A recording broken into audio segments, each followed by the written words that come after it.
ஜெபம் பண்ணுவோம். இயேசுவின் நாமத்தினாலே நீர் பேசும், நாங்கள் கேட்கட்டும். தேவனுடைய ராஜ்யம் பூமியில் கட்டப்படும்படியாய் தேவன் எங்கள் ஒவ்வொரு சிந்தையும் உம்மை நோக்கி திருப்பும்படியாய் சோத்திரம்.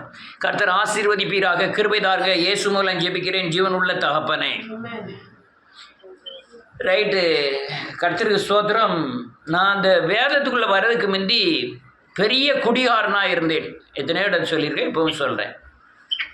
சாராயம் ஒரு போதையை கொடுக்கும், கல் வேற போதையை கொடுக்கும், அதே மாதிரி கஞ்சா வேற போதையை கொடுக்கும், அபின் வேற போதையை கொடுக்கும், சரசுங்கிறது அது வேற போதையை கொடுக்கும். இப்படி பலவிதமான போதையை கொடுக்கக்கூடிய பலவிதமான வஸ்துகளை தேடி போவேன் இயேசுவின் நாமத்தினாலே. இங்கேருந்து அப்பம் பொடி சாரை கடையெல்லாம் கிடையாது, கள்ளச்சாரையம் தான் இருந்தது. கள்ளச்சாராயத்தை குடிக்கிறதுக்கு எங்கள் அம்பைக்கு மேல்புற இருக்க காக்கநல்லூர் அங்கே வரையும் சைக்கிளில் போய் குடிச்சிட்டு வருவோம். அந்த சைடு பார்க்க போனீங்கன்னா களக்காடு வரையும், சேர்மதை நம்ம எங்கள் ஊர் சேர்மதையிலேருந்து களக்காடு வரையும் போய் அங்கே போய் சைக்கிளில் போயிட்டு சைக்கிளில் வரணும். அப்பமெல்லாம் பைக்கெல்லாம் கிடையாது. கஞ்சா வாங்க போனோம்னா பத்தமடைக்கு போகணும், சேர்மாதை டு பத்தமடை, அது இப்போ சில கிலோமீட்டரு. இதை விட நீங்கள் அபின் வாங்க போனோம்னா பீக்கப்புறம் போய் வீரவநல்லூர் போய் அதுக்கப்புறம் அரியசநல்லூர் போய் சீனியாரங்கிற ஊரில் போனால் தான் அந்த இது அபின் வாங்க முடியும். சரசுன்னு இருக்கும், அது மிளகு மாதிரி இருக்கும், அதில் தீயில் சுட்டு தான் சிகரெட்டில் வச்சு அடிக்கணும். அது வாங்கினா கள்ளக்குறிச்சி வரையும் போகணும். பஸ் எல்லாம் அடிக்கடி கிடையாது. இங்கேருந்து சேர்மாதையிலேருந்து அங்கே கள்ளக்குறிச்சி இதெல்லாம் இந்த போதை வசத்துக்காக அலைவோம். எங்கேயாவது போய் ஏதாவது கடைசியில் இந்த சாரையம்லாம் கிடைக்கலன்னா பலரசத்தையாவது குடிச்சிட்டு படுக்கணுங்கிற ஒரு இது உண்டு. இதே போதைய பிசாசானவன் அப்படியே வேதத்தில் மாற்றிட்டான். நான் அப்படி சொன்ன மாதிரி தேவன்கிட்ட நன்மையை பெற்று அநேகர் துரோகியமான காரணம் இந்த போதை வசம். என் பலவீனம் நீங்குவதற்கு நான் பலப்படுவதற்கு தேவ சமூகத்தில் போனோம். ஆனால் நான் தேவ சமூகத்தில் பலத்தை அடைஞ்சிட்டேன். திருப்பி தேவ சமூகத்துக்கு போக மாட்டேன். அது வந்து அந்த போதை மயக்கங்கள். நான் தேவனை சேவிக்க மாட்டேன், ஆனால் தேவன் எனக்கு செய்யணும். அது போதை வஸ்து மாதிரி தான், ஒரு மயக்கம், புத்தி மயக்கம். ஒரு வசனத்தை யாராவது எங்கேயும் பார்த்தீங்க அவருக்கு கலாத்தியரின் புத்தகம் 3வது அதிகாரம் யாராவது வாசிக்கலாம்? 3வது அதிகாரம் 1 வசனம். புத்தி இல்லாத கலாத்தியரே, நீங்கள் சத்தியத்திற்கு கீழ்ப்படியாம போகத்தக்கதாக உங்களை மயக்கினவன் யார்? இதுதான் அநேகர சத்தியத்துக்கு கீழ்ப்படிய விடாம மனதை வேஷம் போட்டுறது. எனக்கு உடம்பு சரியில்லை, எனக்கு கை வலிக்கு, எனக்கு கால் வலிக்கு, நல்ல சாப்பாடு மாத்திரம் 3 வேளையும் சரியானபடி சாப்பிட முடியுது. என்ன எவ்வளோ பெரிய துரோகங்கள் இது! நமக்கு அல்லையா ஐயோ பாவம் நினைக்கணுங்கிறதுக்கா இந்த காரியங்கள்? துரோகம், பயங்கரமான துரோகிகள். சத்தியத்துக்கு கீழ்ப்படிய விடாம பிசாசானவன் மயக்குகிற ஒரு மயக்க சக்தி. இது சபைகள் எல்லாம் நிறைந்து அந்நிய பாஷை பேசுறது ஒரு மயக்கம். ஒரு நாள் பரிசுத்தம் இல்லை, சத்தியத்தை கைகொள்றது இல்லை, தேவனை சேவிப்பதில்லை. ஆனால் அந்நிய பாஷை மாத்திரம் படபடன்னு பேசிடுவாங்க. அந்நிய பாஷை பேசுகிற அநேகரை பார்த்துருக்கிறேன். ஒன்றும் பிரச்சனை இல்லையே.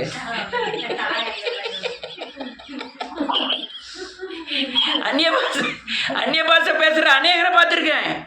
அங்கேருந்து வருவாங்க, அங்கே சோறு பொங்கி கறி வச்சுட்டு கடைசியில் இங்கே வந்து உட்காந்துட்டு எந்த வித ஆண்டவர் பற்றி சிந்தனை இருக்காது. வந்து முனங்கால் போட்டோன்னு பக்கத்தில் உள்ள ஆள் யாரோ அந்நிய பாஷை பேசிட்டா உடனே இவளும் பேச ஆரம்பிச்சிருவாங்க. மயக்கம்.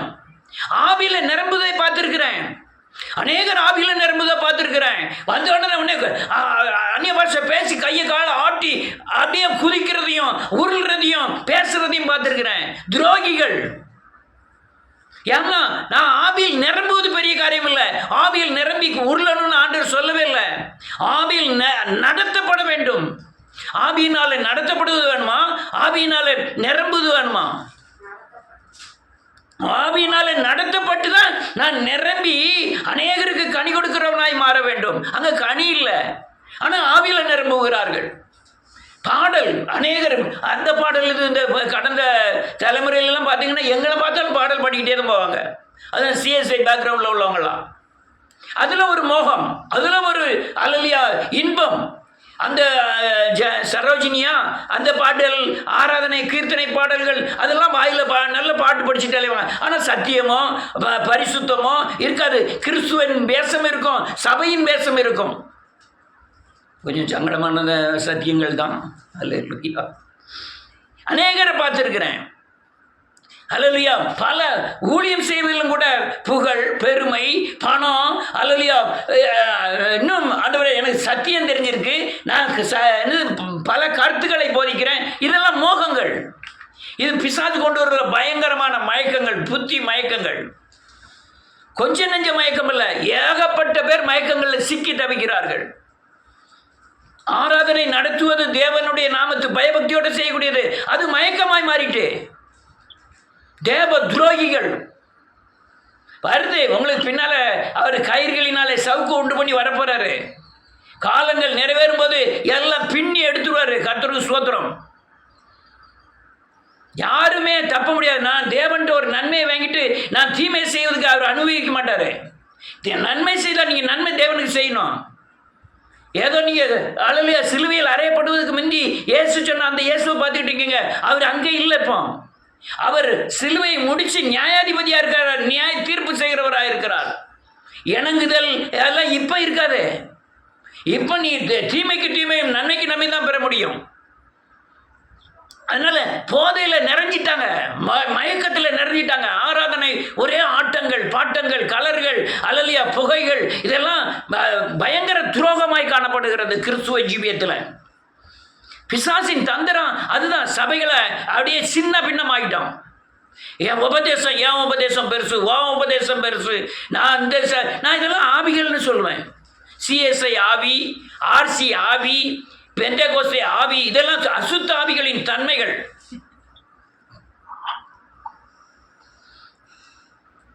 இதெல்லாம் நீ என்னையா ஆர்சி, என்னையா ஓசி, என்னையா ஏஜி? நான் தேவனுடையவன், நான் கர்த்தருடையவன், நான் கிறிஸ்துவையுடையவன். இது அது ஒரு ஸ்டாம்பு, ஒரு அல்ல லேபிள், அவ்வளோதான். அதை சார்ந்துக்கிட்டு, அந்த நேமை சார்ந்துக்கிட்டு இருக்கிற கிறிஸ்துவ ஜீவியம் என்ன ஜீவியம்? கிறிஸ்துவ மகிமைப்படுகிறாரா? அவன் மகிமைப்பட்டால் அந்த சபைக்கு அந்த சபை பெயர் வெளியே வராது. ஒரு நாள் அப்படியே சட்டை அப்படி நான் யார் தெரியுமா? ஏஜியிலிருந்து வந்திருக்கிறேன். ஏஜியோ ஓசியோ தேவன் இருக்கிறாரா? கிறிஸ்து உனக்குள்ள இருந்தாரா? உனக்குள்ள இருந்து கிறிஸ்துவன் என்ற மகிமைப்படுவார். ஏஜிங்கிற மகிமெல்லாம் அங்கே செல்லுபடியாது. கிறிஸ்துவை உடையவனா அவன் ஜீவனை உடையவன், கிறிஸ்துவை உடையவனா அவன் அன்புடையவன். அநேக துரோகிகளாய் மாற இதுதான் காரணம். மயக்கம், புத்தி மயக்கம். அநேக என்னையா ஜோமன்லையா பிரச்சனை நேரத்தில், பாடுகள் நேரத்தில் உபவாசம் இருக்கிறது, ஓடி ஓடி தேவனை சேவிக்கிறது. ஆனால் பாடுகளெல்லாம் முடிஞ்ச பிறகு, நல்லா நடக்க ஆரம்பித்த பிறகு, சாவுலேருந்து விடுதலையான பிறகு அப்படியே பைபிளை தூர வச்சுட்டு அவ்வளவு பெரிய துரோகம், தேவனுக்கு பயங்கர துரோகம், நேருக்கு நேர் தேவனோடு துரோகம் பண்ணுவார்கள். நானே நிறைய பொழுது இந்த ஆத்மாலாம் செத்த போயிருக்கலாம். அவர் தூக்கி வச்சு அவர் ஜீவனை கொடுத்து அவர் உலகத்தில் வாழ வைக்கும் போது அந்த அளவுக்கு அன்பு செலுத்தலையே. இவ்வளோ பேசலாமா?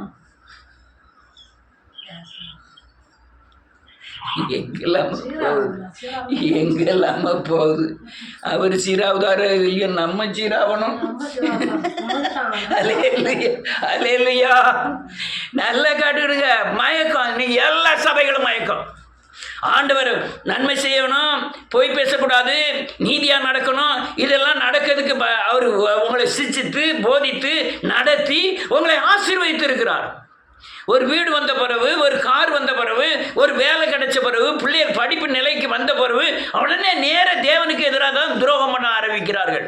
அந்த புத்தி மயக்கத்தில், அந்த புகழிலே, அந்த பணத்தின் பெருமையிலே, அந்த உலக மேன்மையிலே அப்படி சிக்கி தவிக்கிறார்கள். அதான் அது என்ன கற்பாறையில் இருந்தது இல்லையா? உலக மயக்கம்னால அது நெருக்கி போடுகிறது.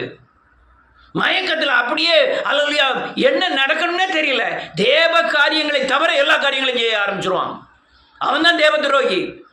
நல்லா சாப்பிடுவான், 3 நேரத்துக்கு திருப்பான். நல்ல மட்டன் கறி கிரி, நல்ல சுகபோகமான வாழ்க்கை, நல்ல பெட்டில் படுத்து உறங்குறது, நல்ல டிவிகள், நல்ல ஊர் சுத்துறது. ஆனால் தேவனை மட்டும் தேடக்கூடிய, அல்லலியா தேடக்கூடாத ஒரு பயங்கரமான துரோகம் செய்யக்கூடிய அந்த மயக்கத்தில் வந்து சிக்கிறான் உலக மயக்கங்களில். ஆனால் பேரு கிறிஸ்டோபர், பேரு அல்லலியா ஜானு அப்படிலாம் எழுதியிருக்கோம். என் பேர் இந்த அது யார், இந்த டிவி கேபிள்காரர் வந்து எழுதியிருக்காரு தாமஸ். என் பேர் தமாஸ்ன்னு எழுதி வச்சிருந்தாரு.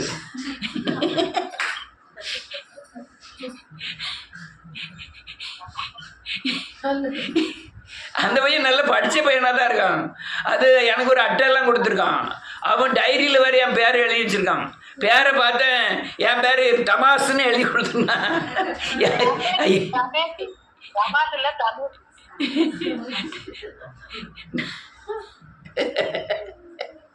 அல்லேலூயா. இந்த மயக்கம்னா என்ன தெரியுமா? சுய நினைவு இழப்பு. மயக்கம்னா என்ன தெரியுமா? அப்படியே மயங்க நிலையிலே இருக்கிறது. நீங்க குடிச்சவங்கன்னா தெரியும் மயக்கம்னா எப்படி இருக்கும்னா. இந்த மயக்கம் உடம்பு சரியில்லாம இருக்கிற மயக்கம் இல்லை, போதையினால வர்ற மயக்கமே வித்தியாசமானது. அது என்ன செய்யுமா? உணர்வை இழக்க செய்யும், மனநிலையை இழக்க செய்யும், குழப்பம். அப்படியே மயங்கி குழம்பி போய் அப்படியே இருப்பாங்க. கஞ்சா குடிச்சவன் ஏன் அப்படி சிரிச்சுக்கிட்டே இருக்கான்? அந்த கஞ்சா போதையானது அவனை சிரிக்க வச்சுக்கிட்டே இருக்கு. அப்படியே உட்கார்ந்துருச்சு. ஆஹா, என்னுடைய சபையை போல பெரிய சபைகள் இல்லை, என் சபையில் 1000 பேர். அவர் ஆல்பர்ட் என்று வந்து சொல்றாரு, நான் எங்கே போகிறேன் தெரியுமா? வண்ணார்பேட்டையில் இங்கிலீஷ் சர்ச்சுக்கு போகிறேன். அவங்க வந்து பெரிய பெரிய கோடீஸ்வரங்களாம் வருவாங்க, இனோவா காரில் தான் வருவாங்க. அதனால் நான் இங்கிலீஷில் தான் அங்கே ஆராதனை நடக்கும். அங்கே கார்லாம் வருது பிரதர், அந்த காரில் கொஞ்சம் நேரம் ஏசியில் உட்கார விடுவாங்களா அப்படின்னேன். காரை தொடவாது விடுவானா? என்னவா கார் வர்றாங்க? என்னையா பெருமை? குப்பையில போடுறது பெருமை. நீங்க பிச்சை எடுக்கக்கூடிய நிலைமை ஆயிட்டு. அந்த மயக்கம். நான் இந்த சர்ச்சுக்கு போறேன், என் சர்ச்சில் 10,000 பேர் வராங்க. இன்னைக்கு கொத்தனார் கையெல்லாம் இருக்காரு. ஆண்டவரை விட்டுட்டு கொத்தனார் கையெல்லாம் இருக்காரு. ஒவ்வொரு ஆளுக்கும் நான் பிரயாசப்பட்டேன், ஆனால் பிரயாசத்துக்கு ஏற்ற பலன் தேவனுக்கு இல்லை. ஒவ்வொரு ஆளுக்குடைய குடும்பங்களிலும் கிரியை செய்த சாபத்தின் சக்திகளுக்கும் பிசாசின் போராட்டத்துக்கும் எதிர்த்து நிற்க தேவன் என்னை முன்னே நிறுத்தினார். அதில் நான் பயங்கர காயப்பட்டேன், சரீரத்தில் காயப்பட்டேன், என் குடும்பம் காயப்பட்டது. ஆனால் அதற்கேற்ற அன்பு இவர்கள் தேவனுக்கு செலுத்தவில்லை. எவ்வளவு பெரிய துரோகமான காரியங்கள்!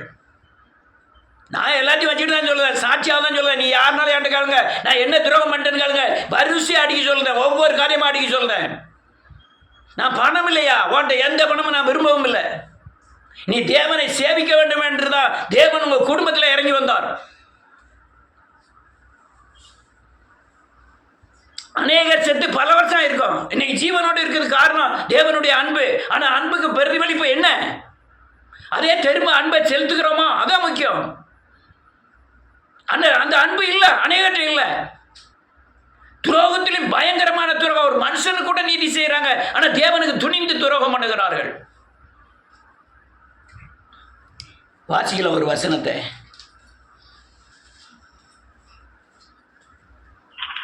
ஓசியாவின் புத்தகம் 4வது அதிகாரம் 11வது வசனம்.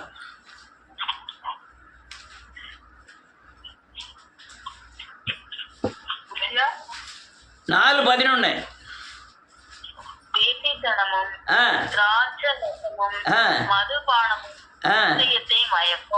ஆமென்.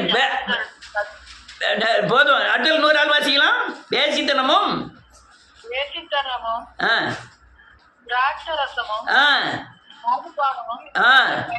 மயக்கம். இப்படிதான் மயக்குது. மதுபானம் எப்படியோ, வேசித்தனம் எப்படியோ. இது வேசித்தனம்னா உலக சிநேகம். உலக சிநேகம் அநேகர் தேவனுக்குள்ள வந்த பிறகு, ஐயா சித்தப்பாட்டை படி தான் பேசணும், அக்காட்டை படி தான் பேசணும், பாடமா சொல்லி கொடுத்துருக்கேன். ஆனாலும் இறுதியத்தை அப்படியே செலுத்திருந்தது.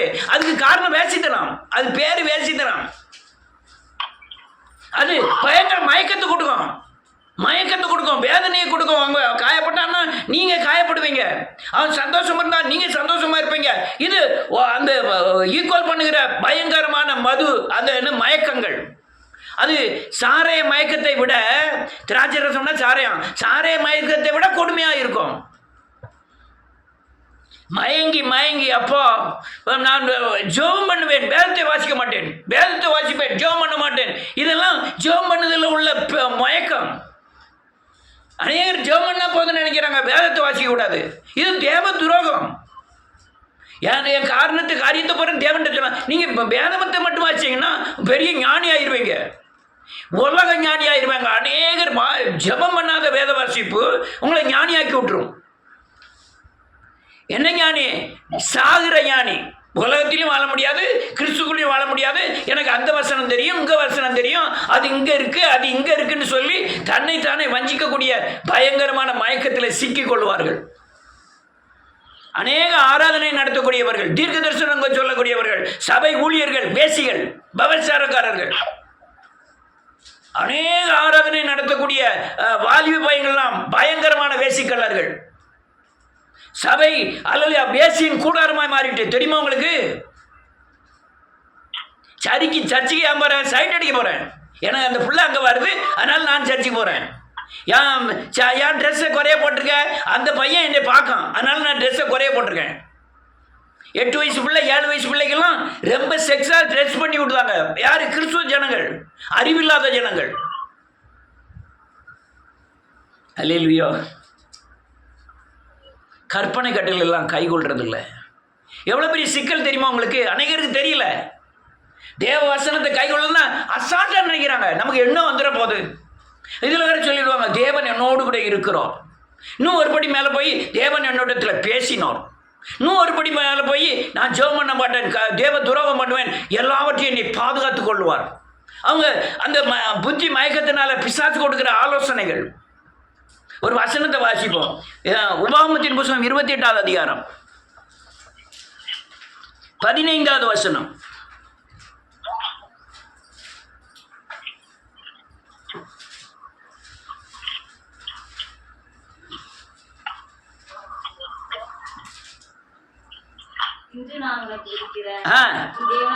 கர்த்தர்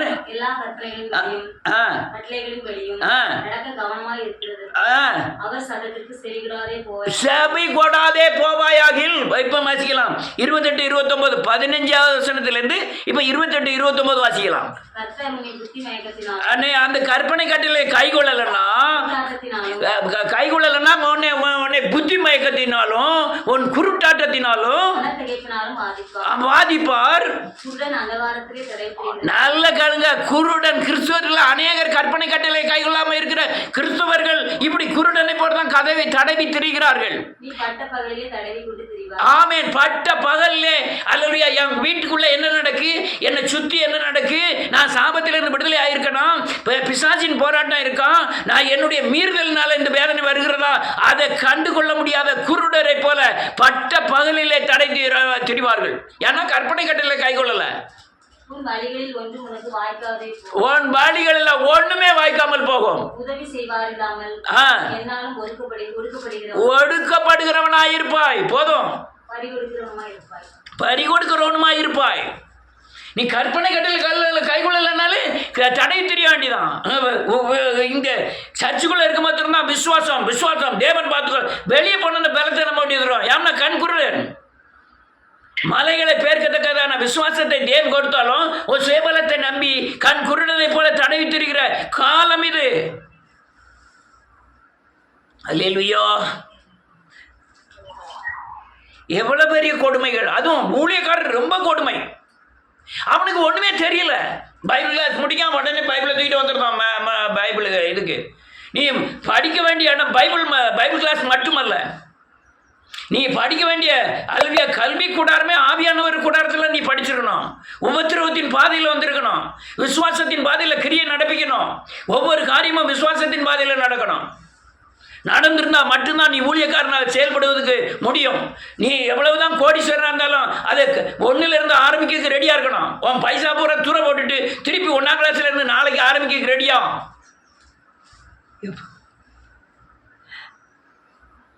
அல்லேலூயா. அப்படி இருந்தா நீ பைபிளை தூக்கிட்டு பேசுறதுக்கு யோக்கியதா இருக்கு, இல்லைன்னா நீ பேசுறதுக்கு யோக்கியம் கிடையாது. பணத்தை பேங்க்ல போட்டுக்கிட்டு செலவழிச்சுக்கிட்டு ஊழியம் செய்யறதுக்கெல்லாம் இது தேவ ஊழியம் அல்ல. ஒண்ணுமில்லாம ஊழியம் செய்யணும், ஒண்ணுமில்லாம ஓடணும், ஆத்மா பாரத்தோடு ஓடணும். அப்பதான் நீ ஆத்மாக்குள்ள என்ன நடக்கு, அவங்களுக்கு என்ன ட்ரீட்மெண்ட் கொடுக்கணும், என்ன வசனத்தை போதிக்கணும், என்ன ஆலோசனை சொல்லணும் தெரியும். அநேகர் என்கிட்ட ஜோம் பண்றது அல்லையா டெலிஃபோன் பண்ணுவது உண்டு. ஐயா என் சூழ்நிலை எப்படி இருக்கு, நான் என்ன செய்யட்டும், என் குடும்ப சூழ்நிலை. அநேகர் ரொம்ப பேர் அவ்வளவுக்கு நான் பதில் சொல்ல காரணம் என்னுடைய ஞானம் அல்ல, நான் ஓடி வந்த ஓட்டத்தில் தேவன் போதித்த ஆவியானவர் போதித்த பாடங்கள். அந்த பாடத்தின் பிரதிபலிப்பு தான் ஒரு குடும்பத்தில் விடுதலை ஆகக்கூடிய ஆலோசனை சொல்லக்கூடிய பலன். அந்த ஒரு பொம்பளையாள் நாங்குநேரில் இருந்து அந்த பாஸ்டர்கிட்ட போய் கேட்டேன். பாஸ்டர் உடனே சொல்லிட்டாரு, உங்கள் வீட்டுக்கு பேர் இவர் இங்கே இருக்கட்டும், என் வீட்டுக்காருக்கும் எனக்கு சண்டை, அவர் வீட்டுக்கு இவர் இங்கே இருக்கட்டும், அங்கே போயிருன்னு சொல்லிட்டாரு. நான் கூப்பிட்டு சொல்கிறேன், இங்கே வாமா. நான் அப்படி தான் குளோரிதா சர்ச்சில் ஜோம் பண்ண போனேன். அந்த அம்மாவுக்கு இப்படி தான் கோவப்பட்டு சர்ச்சுக்கு வந்துட்டு வீட்டுக்கு போகுதுக்குள்ள அவர் தூக்கு போட்டு செத்துட்டாரு. ஆனால் அந்த அம்மா சொன்ன காரியம், அந்த சர்ச்சுக்கு வந்த அம்மா சொன்ன காரியம், இதில் இந்த விபரீதங்கள்லாம் நடக்கவே கூடாதுன்னா அன்பினால் மாத்திரம்தான் அதை கட்டி எனக்கு எங்கே இந்த ஆலோசனை எங்கேருந்து கிடைச்சிது, நான் உபத்திரத்தில் வரும்போது தான் கிடைச்சிது. இல்லைன்னா அந்த பாஸ்டர் மட்டும் தான் சொல்லியிருப்பேன், நீ போகிற புருஷனை 4 அடி அடிச்சுட்டு போன்னு சொல்லியிருப்பேன்.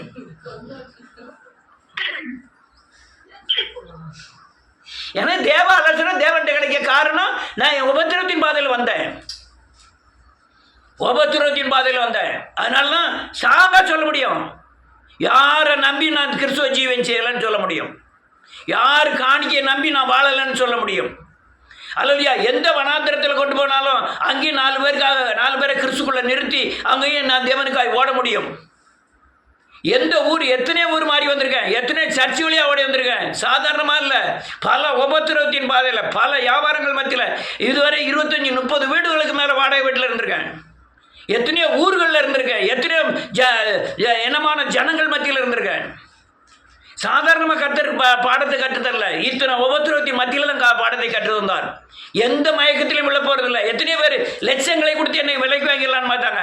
ஒருத்தர் நீ சத்தியம் நீ 10,000 ரூபா கொடுத்தாலும் சரி, நீ துரோகம் பண்ணனா துரோகம்னு சொல்லிடுவார். ஐயோ ஒரு 10,000 ரூபா தந்தார, அதனால நான் சத்தியத்தை மாற்றி சொல்லலாம் நினைச்சதே கிடையாது. நான் அப்படி செய்தால் தேவனுக்கு துரோகியாக மாறிடுவேன். அல்லேலூயா. இப்போ உள்ள ஊழியர்களை வாசிச்சுட்டு பார்ப்போம்.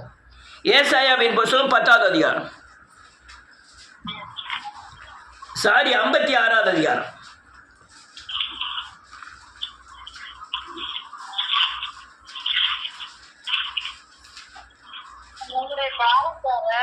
இன்னும் ஒரு நிமிஷம்.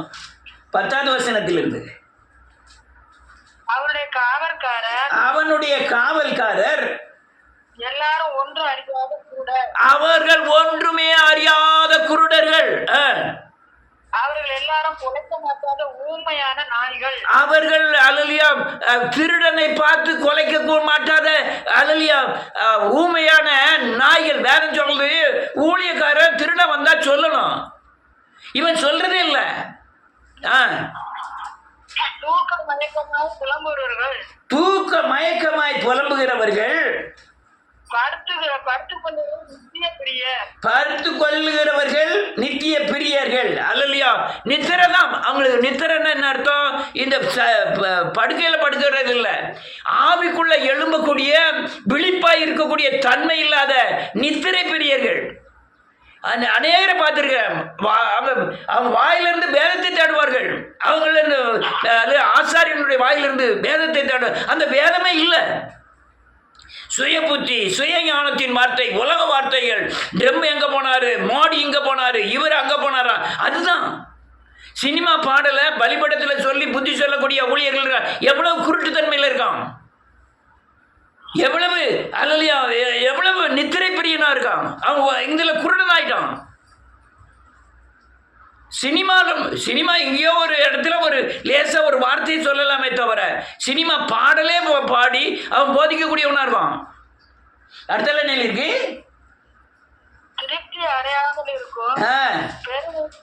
நீங்க எவ்வளவுதான் காணிக்க வரட்டும் திருப்தி அடையாது.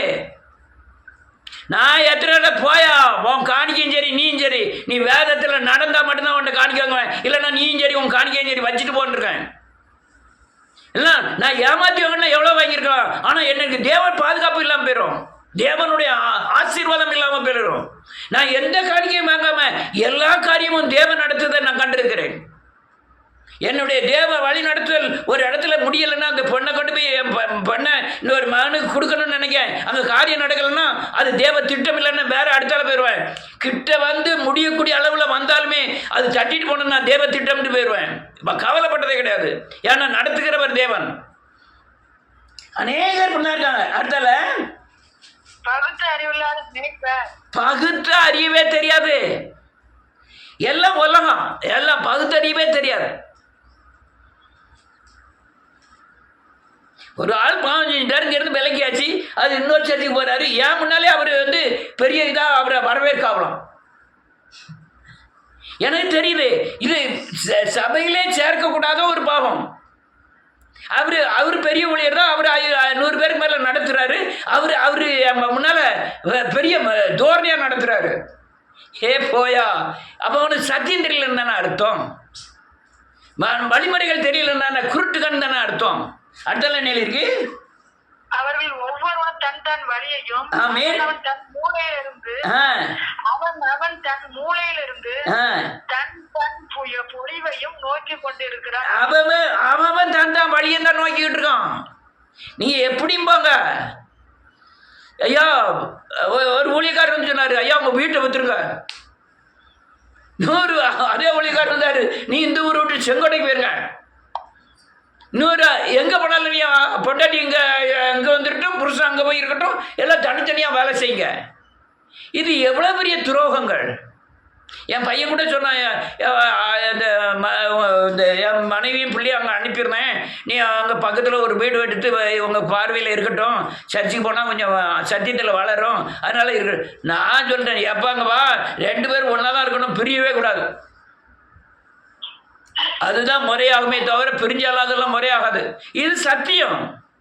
இது தன் பொலிவை நம்பி தன் புத்தியில ஆலோசனை சொல்லி எங்க யார் விளங்க போறாங்க?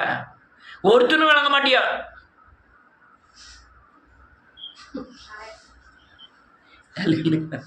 அல்லேலூயா. நீ ஐயோ பாவம், ஊழியர்களும் ஐயோ பாவம், ஏன்னா அவனுக்கு தெரியல. விசுவாசிகள் அதை விட ஐயோ பாவங்கள்.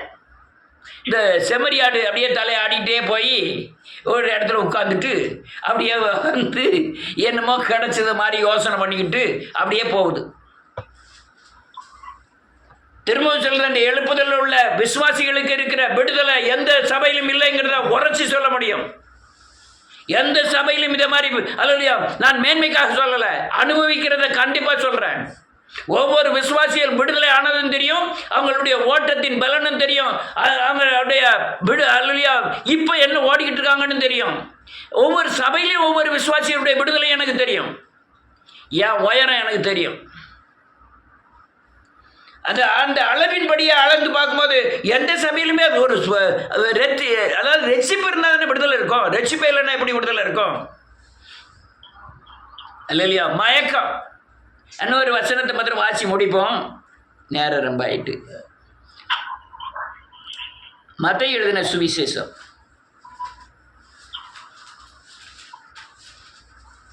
26வது அதிகாரம் 41, 42, 43.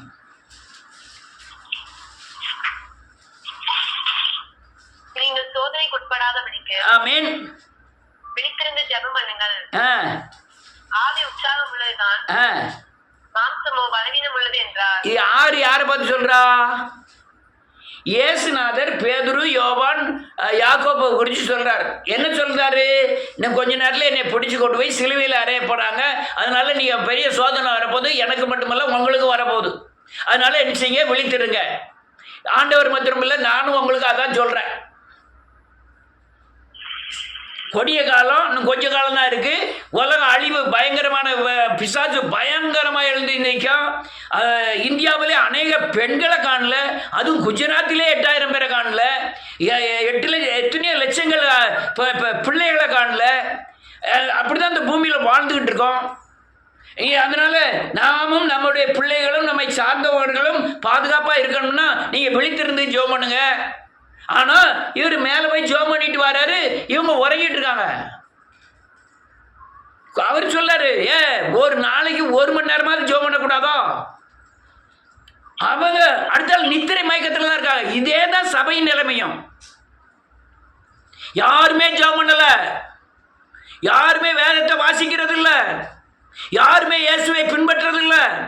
இது மயக்கத்தின் காலங்கள். இந்த காலங்களில் இருக்கிற கிறிஸ்தவர்கள் பெரும்பாலும் ஜெபிப்பதும் இல்லை, தேவனை பின்பற்றுவதும் இல்லை. அல்லையா, ஏதோ சர்ச்சைக்கு போறாங்க, அவ்வளவுதான். எலான்ட்டா எல்லாரும் பாஞ்சிருவான், ஒருத்தர் நிற்க மாட்டான், பாஸ்டர் மட்டும்தான் நின்றுட்டு இருக்கணும்.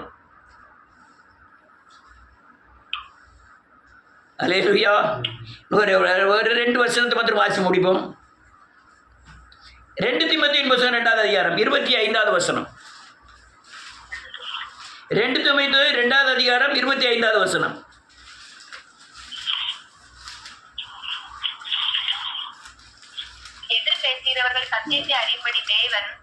எதிர் பேசுகிறவர்கள் சத்தியத்தை அறியும்படி தேவன் அவர்களுக்கு மனம்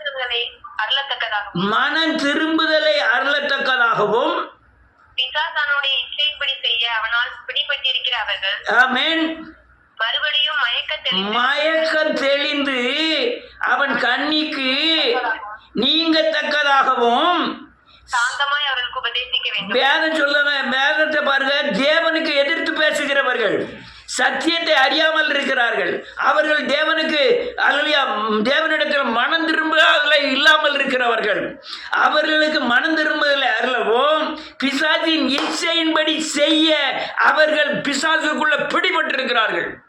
அவன் என்ன இச்சையின்படி செய்ய நினைக்கிறானோ அதே மாதிரி செய்ய விரும்புகிறார்கள். அப்படி இருக்கிறவர்கள் மறுபடியும் மயக்கம் தெளிந்து அவன் கண்ணி வச்சிருக்கான். சரியான கண்ணின்னா மலைகள். யானையை ஒரு கண்ணியில் பிடிக்கணும், கொசுவை நம்ம சிங்கத்தை வலையில் பிடிக்கிறோம், கொசுக்கு பயந்து நம்ம வலைக்குள்ளே போய் ஒளிஞ்சு கொடுத்தோம். ஒவ்வொன்றுக்கும் ஒவ்வொரு கண்ணி இருக்குது. ஒரு மனுஷனுக்கு இவன் இதில் தான் அம்பிடுவான்னு தெரியும். ஒரு 100 ரூபா எலும்பு துண்டை தூக்கி போட்டால் போதும் அவன் பின்னாலே போகக்கூடிய அல்லையா அநேக கண்ணிகள் இருக்கிறது. வெறும் 100 ரூபாயை தூக்கி போட்டால் போதும். சத்தியத்தை விற்க ரெடி, இயேசுவை விற்க ரெடி, அல்லையா அநீதியாக நடக்க ரெடி, பொய் சொல்ல ரெடி. எவ்வளோ பெரிய தேவ துரோகம். ரைட்டு அல்லையா. இவங்களுக்கெல்லாம் சாந்தமாய் புத்தி சொல்லணுமா? இதெல்லாம் கண்ணி வச்சிருக்கான். என்ன கண்ணியெல்லாம்? 2 கண்ணி. சத்தியத்தை அறியும்படி அவன் தேவனுக்கு மனம் திரும்பாமல் இருக்கிறதுக்கு ஒரு கண்ணி, இச்சையின்படி நடக்கிறதுக்கு ஒரு கண்ணி, அவன் வச்சுருக்க 2 கண்ணிகள்.